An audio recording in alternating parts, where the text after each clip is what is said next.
बहुत साल पहले पहाड़ियों और जंगलों से घिरे एक प्राचीन राज्य में आलमनगर नाम का एक गांव था। इस राज्य के बाहर एक ऊंचे बरगद के नीचे एक पुराना कुआं था। कुएं की ईंटें काई से हरी हो चुकी थी और पानी में अजीब सी गंध आती थी। कहते हैं इस कुएं को मांगली कुआं कहते थे, क्योंकि यहाँ जो भी सच्चे मन से मांगो वो मिल जाता था। लेकिन इसकी एक शर्त थी, कुआं हर बार अपनी मर्जी से बदले में कुछ ले भी लेता था। गांव में लोग इस बारे में फुसफुसाते थे, लेकिन खुले में कोई इस पर चर्चा नहीं करता था। कहते हैं सैकड़ों साल पहले राजा का खजाना इसी कुएं में डूबा था और तभी से कुआं जाग गया था। उसी गांव में एक व्यापारी रहता था जिसका नाम सूर्या था। वो ना ज़्यादा गरीब और ना ज़्यादा अमीर था। उसके पास अनाज के गोदाम, बैलगाड़ियाँ और सोने चांदी के सिक्के थे। पर उसकी एक कमजोरी थी, उसका लालच। सूर्या हमेशा सोचता जितना है उससे और चाहिए। एक दिन सूर्या ने सुना कि गांव के बाहर वाले कुएं में असीम दौलत है। गांव वाले बोले, सूर्या मत जा। जो वहां गया उसने कुछ पाया जरूर, पर कुछ खोया भी है, और जो खोया है वो कभी वापस नहीं आया। सूर्या हंस पड़ा, अगर खो भी गया तो क्या, मेरे पास बहुत कुछ है। और वो सबको अनसुना करने के बाद अगली सुबह वह अकेला कुएं के पास गया। हवा ठंडी थी, बरगद के पत्ते सरसराकर जैसे उसे रोक रहे हों, जैसे उसकी बर्बादी रोकने का सिग्नल दे रहे हों। सूर्या ने कुएं में झांका और बोला, ओ मांगली कुआं, मुझे 10 बोरियां सोना दे दे। अचानक पानी चमकने लगा और पलक झपकते ही 10 बोरियां सोना ऊपर आ गया। सूर्या दंग रह गया। सोना उठाकर घर आया और खुशियों में डूब गया। लेकिन उसी रात उसके सबसे भरोसेमंद नौकर की मौत हो गई। सूर्या ने सोचा, इत्तेफाक है, इसका कुएं से क्या लेना देना।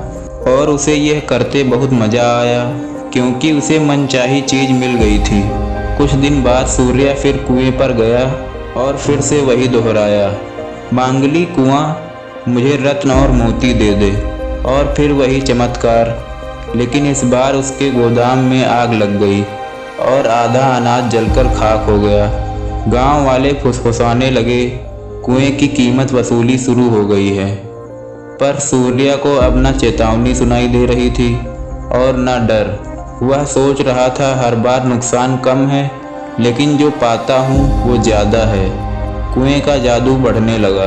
अब सूर्या हर महीने कुएं के पास जाने लगा। कभी चांदी, कभी कीमती घोड़े, कभी दुर्लभ मसाले, सब उसे मिलते रहे। लेकिन बदले में उसका भाई उससे नाराज हो गया, उसका बेटा बीमार पड़ गया और उसकी पत्नी दिन प्रतिदिन चुप रहने लगी। सूर्या ने इन नुकसानों को भी नज़रअंदाज कर दिया। उसके लिए दौलत ही सब कुछ थी। एक दिन राज्य में अकाल पड़ा। सूर्या ने सोचा, अगर मेरे पास और धन होगा तो मैं राजा जैसा बन जाऊंगा।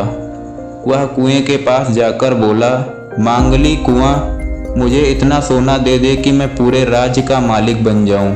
कुआं कुछ पल शांत रहा, फिर पानी में से एक गहरी डरावनी आवाज़ आई, सोना तो मिलेगा, लेकिन आज मैं अपनी सबसे बड़ी कीमत लूँगा। सूर्या हंस पड़ा, ले ले जो लेना है। अचानक कुएं के अंदर से एक अदृश्य ताकत ने उसे खींच लिया। वह चीखा, पर कोई सुनने वाला नहीं था। पानी की लहरें उठी और सूर्या हमेशा के लिए उस कुएं में समा गया। आज भी गांव वाले कहते हैं, बरगद के नीचे रात में अगर ध्यान से सुनो तो कुएं से सिक्कों की खनखनाहट और सूर्या की चीख एक साथ सुनाई देती है। और हर बच्चे को सिखाया जाता है, फ्री में मिलने वाली चीज़ सबसे महंगी होती है, चाहे वो पुराना जादुई कुआं हो या आज के समय का आसान नाम और पैसा। हर शॉर्टकट तुम्हारे जीवन से कुछ न कुछ ज़रूर छीन लेता है, और कभी कभी वो कीमत तुम्हारी पूरी ज़िंदगी होती है। इसीलिए अपनी मेहनत से कमाई हुई दौलत से ज़िंदगी अच्छे से जियो और लालची मत बनो।